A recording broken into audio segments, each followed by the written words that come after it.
Mais les voiliers ne sont pas les seuls à voguer sur les côtes varoises. On y trouve également des pirogues. Jusqu'à la fin de la semaine, en rade de Toulon, vous pourrez assister à la toute première Coupe de France de Vaha. C'est une pirogue polynésienne. Cette activité s'est développée en France, notamment grâce au club de Toulon.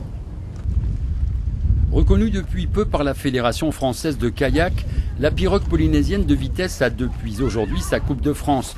Le mérite en revient au pionnier de la discipline dans l'Hexagone, le club Ruatu Vaha de Toulon.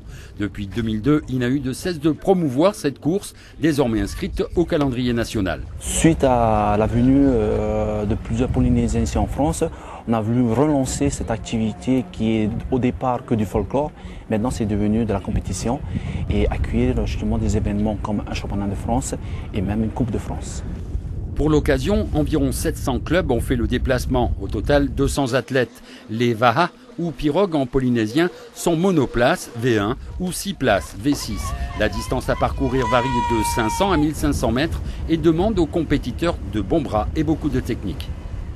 C'est une course assez dure car c'est une courte distance. Les équipages et même en individuel sont obligés de donner son maximum pour sortir du lot de départ et bien entendu finir dans les premiers. Une discipline ouverte à tous où les femmes ne sont pas en reste côté rame. On a d'ailleurs un plan de développement pour attirer davantage les femmes. Le sprint c'est court, donc c'est plus facile aussi d'accès pour les femmes. Non, on travaille sur le matériel, tout pour avoir le plus de femmes possible, des stages, etc.